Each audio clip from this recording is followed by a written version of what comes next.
ಬರ್ತಿದೆ. ಬಟ್ ನಮ್ಮನೆಗೆ ನಮ್ಮೂರಲ್ಲಿ ಇನ್ನೂ ಮಳೆ ಶುರುವಾಗಿಲ್ಲ ಜಾಸ್ತಿ, ಎಲ್ಲೋ ಒಂದು ಸ್ವಲ್ಪ ಬರ್ತಿದೆ. ಫ್ರೆಂಡ್ ಒಬ್ರು ಹಲಸಿನ ತಂದ್ಕೊಟ್ರು, ಅದು ನಮ್ಮ ಅಮ್ಮನ ಫ್ರೆಂಡು. ನಾವು KV ಕ್ವಾರ್ಟರ್ಸ್ ಅಲ್ಲಿ ಇದ್ವಿ.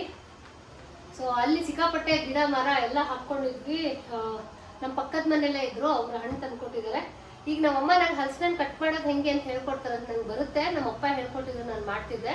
ನಮ್ಮಮ್ಮ ಇವಾಗ ನಮ್ಮಪ್ಪ ಇಲ್ವಲ್ಲ, ಸೊ ನಮ್ಮಮ್ಮ ನಾನೇ ಹೇಳ್ಕೊಡ್ತೀನಿ ಅಂದ್ರು. ಅದಕ್ಕೆ ಇವತ್ತು ಹಲಸಿನ ಕಟ್ ಮಾಡೋ ಸೆಷನ್ ಇವ್ರು ನಮ್ಮಮ್ಮ. ಶುರು ಮಾಡಮ್ಮ, ಏನೇನು ಬೇಕು ಅದು ಕಟ್ ಮಾಡಲಿಕ್ಕೆ ಹೇಳು. ಚಾಕು ಬೇಕು, ಚಾಕುಗೆ ಎಣ್ಣೆ ಬೇಕು, ಹಿಂಗೆ ಎಣ್ಣೆ ಹಚ್ಚಬೇಕು. ಆಮೇಲೆ ಬಟ್ಲು ಬೇಕು. ಆಮೇಲೆ ಇದನ್ನು ನಿಲ್ಲಿಸ್ಕೊಂಡು ಕುಯ್ಬೇಕು. ಹಿಂಗ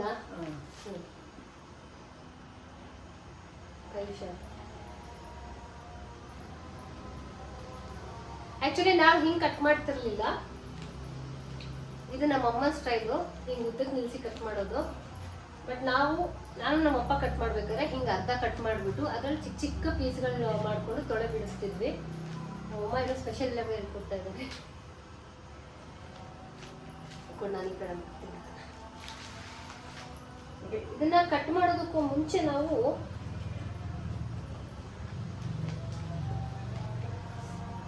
ತೋಟ ಕಟ್ ಮಾಡ್ಕೊಂಡ್ವಿ ನೋಡಿ. ಇದನ್ನ ಮಾಡಿ ಹಾಲೆಲ್ಲ ತೆಗೆದು,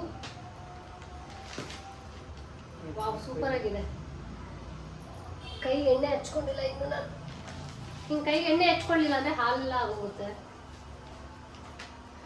ಮಲೆನಾಡೋರಿಗೆ ಸಾಮಾನ್ಯವಾಗಿ ಹಲಸಿನ ತೊಳೆ ಹೆಂಗ್ ಬಿಡಿಸೋದು ಅಂತ ಈಸಿಯಾಗಿ ಗೊತ್ತಿರುತ್ತೆ.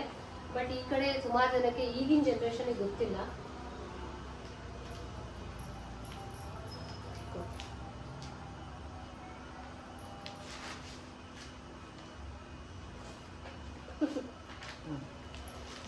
ಈಗ ಇವಾಗ ಹೆಂಗ್ ಸಿಡಿದ್ಯಾ, ಈ ಗೆರೆ ಮೇಲೆ ಬರಬೇಕು, ವೈಟ್ ಗೆರೆ ಮೇಲೆ.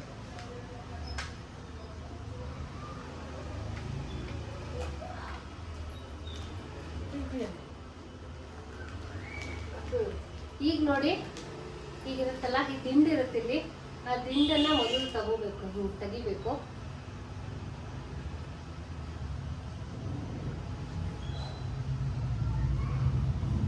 ಎಷ್ಟು ವರ್ಷದಿಂದ ಕಲ್ತಮ್ಮ ನೀನು?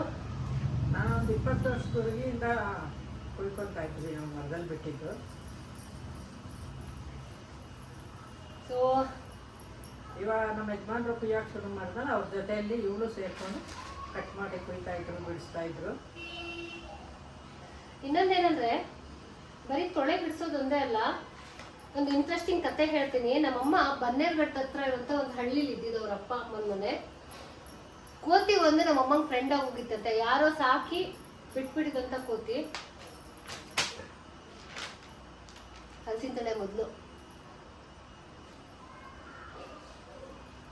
ಚೆನ್ನಾಗಿದೆ.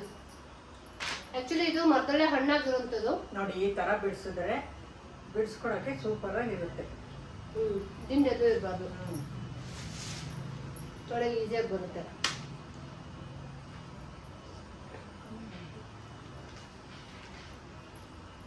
ಕೋತಿ ಕತೆ ಹೇಳಮ್ಮ. ನಿಂಗೆ ಫ್ರೆಂಡ್ ಆಗಿತ್ತಲ್ಲ, ಎಷ್ಟು ದಿನ ನಿನ್ ಜೊತೆಲಿ ಇತ್ತದು? ಕೋತಿ ಅಂದ್ರೆ ನನ್ಗೆ ಇನ್ನೂ ಮ್ಯಾರೇಜ್ ಆಗಿರ್ಲಿಲ್ಲ. ನಮ್ಮ ತಂದೆ ಮನೆಯಲ್ಲೇ ಇದ್ದೆ. ನಮ್ಮ ತಂದೆ ಎಕ್ಸೈಸ್ ಡಿಪಾರ್ಟ್ಮೆಂಟ್ ಅಲ್ಲಿ ಇದ್ರು. ಅವರು ಅಲ್ಲಿ ಆನೆಕಲ್ಲಲ್ಲಿ ಡ್ಯೂಟಿ ಮಾಡ್ತಾ ಇದ್ರು. ಅಲ್ಲಿ ಒಂದು ಮಾವಿನ ತೋಪಿತ್ತು. ನಮ್ಮ ಕ್ಯಾಸ್ಟ್ ಅವರೇ ಅಲ್ಲಿ ಮಠ ಇಟ್ಕೊಂಡಿದ್ರು. ಆ ಮಠದ ಹತ್ರ ಕೋತಿ ಬರೋದು, ಯಾರೋ ಸಾಕಿ ಬಿಟ್ಟಿದ್ದಿದ್ದು ಕೋತಿ ಏನೋ ಗೊತ್ತಿಲ್ಲ ನನಗದು.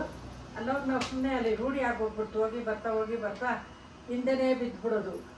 ಹಂಗಾಗಿ ಮನೆ ಗಂಟ ಬಂದ್ಬಿಡೋದು, ಎಡದ ಮೇಲೆ ಕೂತ್ಕೊಳ್ಳೋದು, ಏನನ್ನ ಕೊಟ್ಟರೆ ತಿಂದು ಮಾಡಿ ಹೋಗ್ತಾ ಇತ್ತದು. ಆಮೇಲೆ ಕಿವಿ ಎಲ್ಲ ಚುಚ್ಚಿದ್ರು ಅದಕ್ಕೆ. ಎಲ್ಲಿದ್ರು ಕಣ್ಣಿಗೆ ಕಂಡ್ರೆ ಬಂದ್ಬಿಡೋದು ಹಿಂದೆಗಡೆ ನೋಡಿಕೊಂಡು. ಆಮೇಲೆ ನಮಗೂ ಟ್ರಾನ್ಸ್ಫರ್ ಆಗೋಯ್ತು, ನಾವು ಈ ಕಡೆ ಬಂದ್ಬಿಟ್ವಿ. ತಿರ್ಗಾದಲ್ಲಿ ಏನ್ ಹುಡುಕ್ತಿತ್ತು ಅಂತ ಹೇಳಿದ್ರೆ ಹುಡುಕ್ತಾ ಇತ್ತು, ಕೂತ್ಕೊಂಡ್ಬಿಡೋದು ಹೆಗಲ ಮೇಲೆ ಬಂದು. ಸೊ ನಮ್ಮ ಅಮ್ಮನ ಕತೆಗಳು ಹಿಂಗೆ ಇರುತ್ತೆ.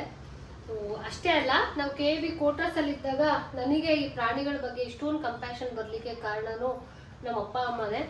ಅಲ್ಲಿ ನಾಯಿ, ಕೋತಿ ಹಿಂಗೆಲ್ಲ ಕ್ವಾರ್ಟರ್ಸಿಗೆ ತುಂಬಾ ಮರಗಳಿತ್ತಲ್ಲ ಕ್ವಾರ್ಟರ್ಸ್ ಅಲ್ಲಿ, ಕೋತಿಗಳು ತುಂಬಾ ಬ್ಯಾಚಲ್ಲಿ ಬರೋದು.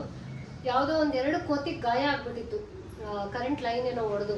ನಮ್ಮಮ್ಮ 2 ದಿನ ಅದಕ್ಕೆ ಪೌಡರ್, ಅಂದ್ರೆ ಈ ಆಪರೇಷನ್ ಪೌಡರ್ ಅಂತ ಬರುತ್ತೆ, ಅದನ್ನ ಹಾಕಿ ಹಾಕಿ ಟ್ರೀಟ್ಮೆಂಟ್ ಮಾಡಿದ್ರು. ಅದಕ್ಕೆ ಮೋಸ್ಟ್ಲಿ ನೋವು ಕಮ್ಮಿ ಆಗಿತ್ತು ಅನ್ಸುತ್ತೆ. ದಿನ ಬಂದು ನಾನೇ ಅದಕ್ಕೆ ಸಾಕ್ಷಿ, ದಿನ ಬಂದು ಆ ಪೌಡರ್ ಹಾಕಿಸ್ಕೊಂಡು ಹೋಗ್ತಿತ್ತದು. ವಾಸಿ ಆದ್ಮೇಲೆ ಚೆನ್ನಾಗಿತ್ತು, ಮುಟ್ಟಿಸ್ಕೊತಿರ್ಲಿಲ್ಲ. ಬಟ್ ಗಾಯದ ಮೇಲೆ ಪೌಡರ್ ಹಾಕ್ಬೇಕಾದ್ರೆ ಸುಮ್ಮನೆ ಕುತ್ಕೊಂಡಿರೋದು. ಆಗಿಂದ ಅನ್ನಿಸ್ತಿತ್ತು ಸೊ ಮೂಕ ಪ್ರಾಣಿಗಳಿಗೆ ಹೆಲ್ಪ್ ಮಾಡಿದ್ರೆ ಅವುಗಳ ಪ್ರೀತಿ ಹೇಗಿರುತ್ತೆ ಅಂತ. ನನಗೆ ಚಿಕ್ಕ ವಯಸ್ಸಿಂದ ಆ ರೀತಿ ಒಂದು ಪ್ರಾಣಿಗಳ ಬಗ್ಗೆ ಪ್ರೀತಿ ಬರಲಿಕ್ಕೆ ಕಾರಣನೇ ನಮ್ಮ ಅಪ್ಪ ಅಮ್ಮ. ನೋಡಿ ಮಾತಾಡ್ತಾ ಮಾತಾಡ್ತಾ ಹಲಸಿನಣ್ಣು ಎಷ್ಟು ಬೇಗ ಸುಲಿದು ಬಿಟ್ವಿ ಅಂತ. ಬಟ್ ಸಿಕ್ಕಾಪಟ್ಟೆ ಸ್ವೀಟ್ ಆಗಿದೆ. ಮಳೆ ಬಂದ್ಮೇಲೆ ತಿನ್ಬಾರ್ದು ಒಂಥರ ಇದಾಗೋಗಿರುತ್ತೆ ಅಂತಾರಲ್ಲ, ಇಲ್ಲಿ ಇನ್ನೂ ಮಳೆ ಶುರುವಾಗಿಲ್ಲ. ಬಟ್ ಇದು ನಮ್ಮ ಕ್ವಾರ್ಟರ್ಸ್ ಅಲ್ಲಿ ನಾವು ಆಲ್ಮೋಸ್ಟ್ ಒಂದು 20 ಇಯರ್ಸ್ ಇದ್ವಿ ಆ ಕ್ವಾರ್ಟರ್ಸ್ ಅಲ್ಲಿ. 30 ವರ್ಷದ ಫ್ರೆಂಡ್ಶಿಪ್ ನಮ್ದು, 30-35 ವರ್ಷ ನಾವು ಎಲ್ಲಿದ್ರು ಜೊತೆಯಲ್ಲಿ ಇದ್ವಿ. ಈಗ ಬೆಳಿಗ್ಗೆ ಹಣ್ಣಾಗಿದೆ ಅಂತೇಳಿ ತಂದ್ಕೊಟ್ಬಿಟ್ಟು ಟಿಫನ್ ಕೂಡ ತಂದ್ಕೊಟ್ಬಿಟ್ಟು ಹೋದ್ರು. ನಾವು ಅಷ್ಟು ಫ್ರೆಂಡ್ಶಿಪ್ ಅಲ್ಲಿ ಇದ್ದೀವಿ ಈಗೂ. ಸೊ ಈಗಲೂ ಮನೆಗಳಿಗೆ ಹೋಗಿ ಎಣ್ಣೆ ತರಕಾರಿ ಇದೆಲ್ಲ ಕೇಳೋಂತ ಇದಿಲ್ಲ. ಒಂಚೂರು ಕರ್ಬೇವಿನ ಸೊಪ್ಪು ಆಗೋಯ್ತು ಅಂದ್ರೆ. ಬಟ್ ನಮ್ಮ ಮಮ್ಮಿ ಫ್ರೆಂಡ್ಸ್ ಏನಿದಾರಲ್ಲ ಕ್ವಾರ್ಟರ್ಸ್ ಅಲ್ಲಿ, ಅಲ್ಲಿರುವಂಥ ಫ್ಯಾಮಿಲೀಸ್ ಹಂಗೆ ಇತ್ತು. ನಮ್ಮ ಮಮ್ಮಿ ನಮ್ಮಮ್ಮ ನಮ್ಮಪ್ಪ ಇಬ್ರು ತೋಟದ ಹತ್ರ ಹೋದ್ರೆ 2-3 ಫ್ಯಾಮಿಲಿ ಒಂದೊಂದು ಟೈಮ್ಗೆ ನಮ್ಮ ಊಟ ನೋಡ್ಕೊಂಡು ಮನೆಯಲ್ಲಿ ನಾವು ಒಬ್ಬರೇ ಇದ್ರು ಕೂಡ ನಮ್ಮ ಜೊತೆ ಅಷ್ಟು ಚೆನ್ನಾಗಿರ್ತಿದ್ರು, ನಮ್ಮನ್ನು ನೋಡ್ಕೊತಿದ್ರು ಸ್ಕೂಲಿಂದ ಬರೋಷ್ಟರಲ್ಲಿ. ಅಪ್ಪ ಅಮ್ಮ ಇರಲೇಬೇಕು ಅಂತ ಏನಿರಲಿಲ್ಲ. ಈಗಲೂ ಅಷ್ಟೇ ನಂಗೆ ಅಡುಗೆ ಬರಲ್ಲ. ಮಮ್ಮಿ ಎಲ್ಲಾದ್ರೂ ಊರಿಗೆ ಹೋದ್ರೆ ನನಗೆ ಅವರೇ ಅಡುಗೆ ಮಾಡ್ಕೊಂಬಂದು ತಂದು ಕೊಡ್ತಾರೆ. ಮಮ್ಮಿ ಹಾಸ್ಪಿಟ್ಲಲ್ಲಿ ಅಡ್ಮಿಟ್ ಆದರೂ ಅಷ್ಟೇ ಅವ್ರ ಮನೆಯಿಂದ ಅಡುಗೆ ಬರುತ್ತೆ, ತಂದು ಕೊಟ್ಟು ಹೋಗ್ತಾರೆ. ಆ ರೀತಿ ಫ್ರೆಂಡ್ಶಿಪ್ ಮೇಂಟೈನ್ ಮಾಡ್ಕೊಂಡಿದ್ದಾರೆ. ಸೊ ಹಾಗಾಗಿ ಇವತ್ತು ಹಣ್ಣು ಬಂತು ನೋಡಿ. ಬಟ್ ಕ್ವಾರ್ಟರ್ಸಲ್ಲಿ ಮೋಸ್ಟ್ಲಿ ಇದು ಲಾಸ್ಟ್ ಟೈಮ್ ಅನ್ಸುತ್ತೆ ನಾವು ಹಣ್ಣು ತಿನ್ನೋದು. ಇದು KV ಕ್ವಾರ್ಟರ್ಸ್ನ ನಮ್ಮ ಊರಲ್ಲಿ ಡೆಮಾಲಿಷನ್ ಮಾಡ್ತಾ ಇದ್ದಾರೆ. ಗೊತ್ತಿಲ್ಲ ಏನು ರೀಸನ್ ಅಂತ. ಅಲ್ಲಿರೋ ಮನೆಗಳನ್ನೆಲ್ಲ ಖಾಲಿ ಮಾಡಿಸ್ತಿದ್ದಾರೆ. ಸೊ ಅಲ್ಲಿರೋ ಮರದಲ್ಲಿ ಹಣ್ಣು ತಿನ್ನೋಂಥ ಯುಗ ಮೋಸ್ಟ್ಲಿ ಇದೇ ಲಾಸ್ಟ್ ಅನ್ಸುತ್ತೆ. ಚಿಕ್ಕಂದಲ್ಲಿ ನಮ್ಮ ಕ್ವಾರ್ಟರ್ಸಲ್ಲಿ ಎಷ್ಟೆಷ್ಟು ದೊಡ್ಡ ದೊಡ್ಡ ಹಣ್ಣಿನ ಮರಗಳಿತ್ತು ಅಂದರೆ ಚೇಪೆಕಾಯಿ, ಹಲಸಿನ ಹಣ್ಣು, ಮಾವಿನ ಹಣ್ಣು, ಅದ್ರ ಜೊತೆಗೆ ಇದು ಏನದು ನೇರಳೆ ಹಣ್ಣು, ಇದನ್ನೆಲ್ಲ ಹಣ್ಣುಗಳನ್ನ ಬೆಳೆಸ್ಕೊಂಡು ಮಾಡಿಕೊಂಡು ನಾವು ನಮ್ಮ ಬಾಲ್ಯನ ಕಳೆದಿದ್ವಿ. ಸೊ ನೋಡಿಸ್ತೀನಿ ನಿಮಗೆ ಹೆಂಗಿದೆ ನೋಡಿ ಹಲಸಿನ ಹಣ್ಣು. Okay bye. ಇನ್ನೊಂದು ವಿಡಿಯೋದಲ್ಲಿ ಇನ್ನೊಂದ್ಸಲಿ ಸಿಗೋಣ. ಬಾಯ್.